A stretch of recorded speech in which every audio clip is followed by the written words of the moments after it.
is just not normal to have your ex-husband staying at your house and you're in a new relationship. Hey my beautiful peeps, my name is Char and welcome to Char's TV. Some of you may know that 90 Day Fiancé The Other Way has started and I enjoyed the first episode. It was a little bit slow in the beginning because they were just going over how the couples met and whatnot, so it's a little bit slow, but overall I really enjoyed it. Let's not waste any time. Let's not waste any time and get into it. So the first couple that I want to discuss, Ellie and Victor. Ellie is 45 years old and I get a good vibe from her. I really like her. She's a successful business owner. She owns a pizzeria for the past 7 years and it's doing very well. And in her 20s, she was married, but unfortunately, early into her marriage, her husband had passed away from an accidental overdose. Poor woman. So since then, she's been like guarding herself because she doesn't want to get hurt. I feel her. Poor lady. We were walking down the beach and this guy like drove up on a motorcycle to like one of the little beach bars and he had like that big smile.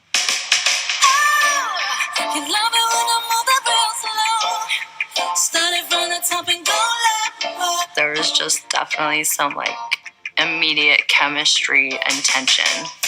Like, oh my god, this guy is such a dreamboat. He was so cute. They really got along, and when she went back home they kept in touch, and yeah, she decided that she wanted to ship him to the US, so they applied for the K1 visa and that kind of got shut down because of COVID. So then she has this bright idea to move down there, which is kind of crazy because this woman is going to give up her whole life, her successful business, for everything for this person that actually cheated on her.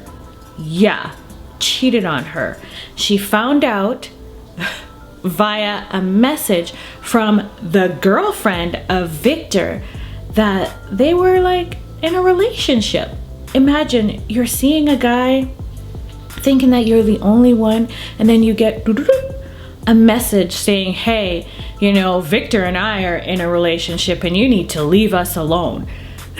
That is insane. Of course she wanted to break things off from him, but of course Victor was denying it, begging her back and you know how some men are, you know, so he wiggled his way in there and they stayed together. So she's gonna continue with her move. And her friend is trying to convince her, well, no, I don't think that's the greatest idea because look what he did. Do you really want to move somewhere where you don't know anybody? You're giving up your business for a man that cheated on you and lied to you? Do you really want to do that? Me personally, once you cheat, that's it.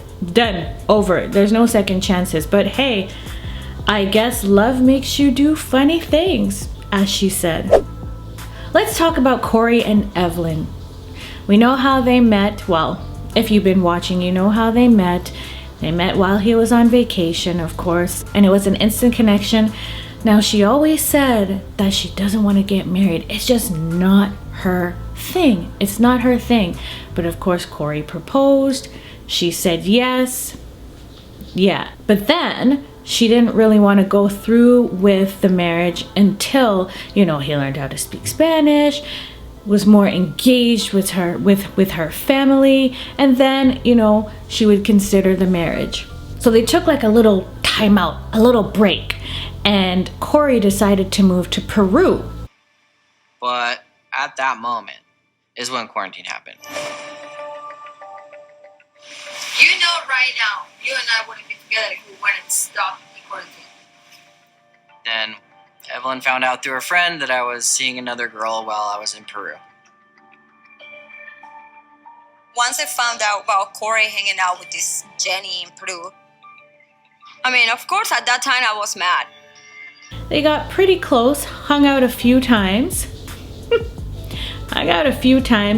Tried to do the deed, but Corey couldn't, yeah, so that didn't work out. So he claims. I don't know about that, but so he claims.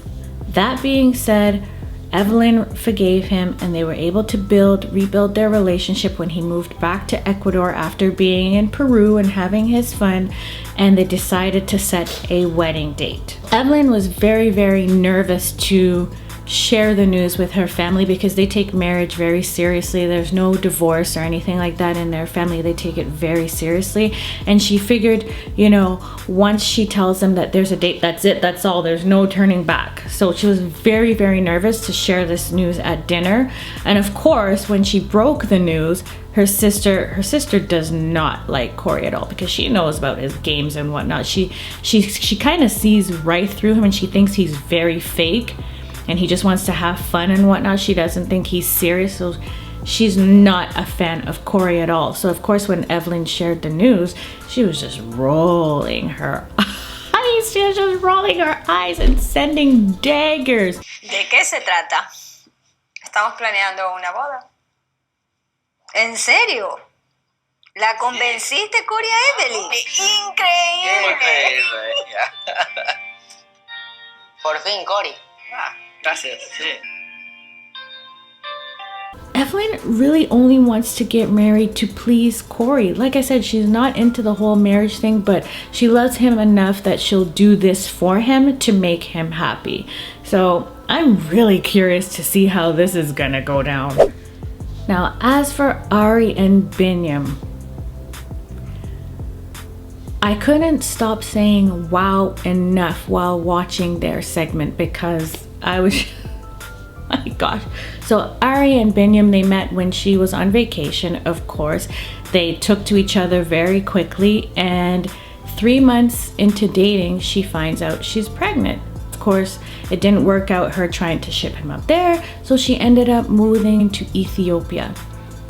Culture shock, of course, for her. So now, because of COVID, of course, Biniyam is not working, so money is kind of tight for them, but do live in a nice 3-bedroom house, and her family actually helps to pay for house help. So they have a live-in nanny. Having Mimi around has really helped me. She helps me understand Ethiopian culture and Ethiopian life. She helps me to learn Amharic. She teaches me Ethiopian cooking.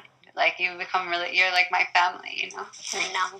You helped a lot because so many times, like when Vinny, he goes out, he stays out all night, and I would be alone with the baby. It's very hard. Yeah, because I know. And in fact, because she has no friends, she's still in contact with her ex-husband because she was married before, they got a divorce, but they're still besties. They're still like this, and they talk all the time.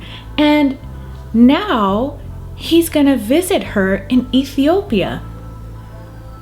Not only visit, but he's gonna stay at their house.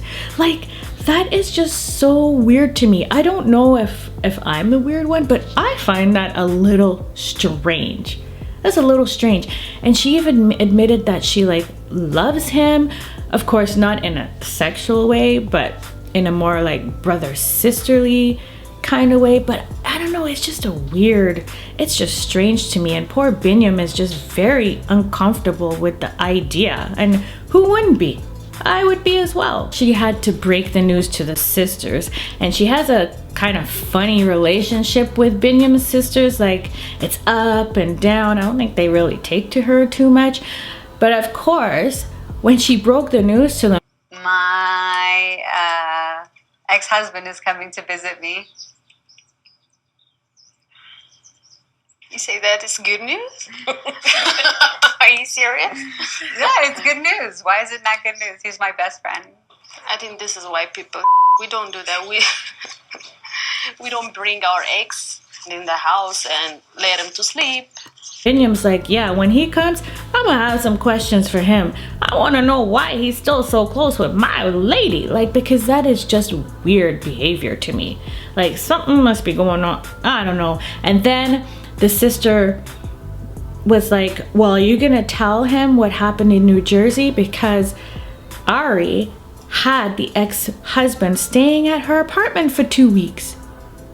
They were in separate rooms, but Biniyam never knew that. She never told him, so she kept that from him. But she confided in the sister, and of course the sister just outed her. But again, that's very strange to me. We're gonna save the best for last. Jenny and Sumit. Oh my gosh, poor Jenny. Like, she lost it this episode, and maybe, you know what, rightfully so. They actually met because Jenny was catfish. She was catfished. Sumit pretended that he was this person by the name of Michael Jones. He sent her, like, you know, model looking pictures, and obviously that was not him. It wasn't him. So when she found out what he really looked like, she was like, oh, he's even better than the Michael Jones. No, he's not. No, he's not. But, you know, they took a liking to each other, and she's been visiting India many times.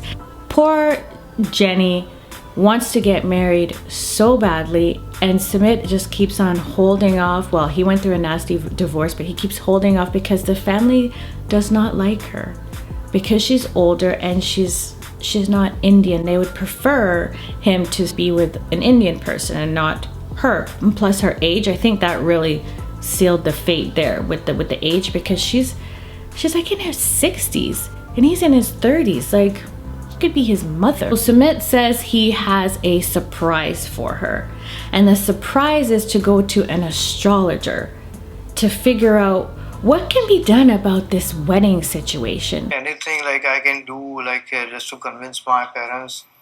Not to do anything, because you already have had their answer. Yeah, I do. So better not create a fight. The planets will work the way they are designed to. So we cannot alter the fate. Okay? I don't think it's happening at all, quite frankly. Like, it seems like he's just stringing her along. You're like, yeah, you know? Like, the poor lady, like I said before, I would have been gone. I wouldn't be hanging around that long. Just going back and forth, no. So now poor Jenny is checking her email, and she gets an email saying that her tourist visa is closed. Because before it was always like extended, you know, it was never closed, but now it's closed. And because of the coronavirus, there's no tourism. Nobody's going anywhere, okay? COVID shut down everything. So her tourist visa is closed. So what does that mean? She's probably gonna have to go back home again. So she's not happy about that at all. So they tried to come up with solutions, like, you know, maybe go to Nepal, because Nepal, Sumit doesn't need a passport because his parents took his passport. He doesn't need a passport, but Nepal is not open, so they can't go there. They thought about Thailand, Bali, can't go anywhere. So it looks like she's gonna have to go back home. I come back for the fourth time. Why? For what? For what? I can't stay in the country. And leaving every damn 6 months. I'm not gonna keep doing it. You're not gonna keep telling me you're gonna marry your That's it!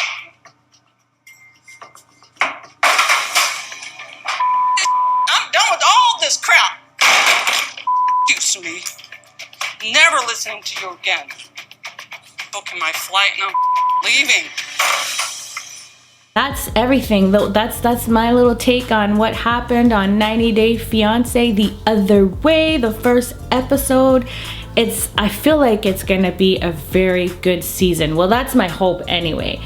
You know, I'm seeing some red flags with certain couples, so it's definitely gonna be entertaining. I hope you guys stick around so we could talk about it some more. So if you saw the episode, comment down below your thoughts on it and interact, and you know, let me know if you agree with some of the things that I said. I would definitely like to see your comments. And if you haven't subscribed, well, you need to subscribe, you know, so you can see more of my videos. And if you enjoyed this, give me a thumbs up as well. I appreciate you guys sticking around. Thank you so much for watching, my beautiful peeps, and I'll see you in my next video. Bye.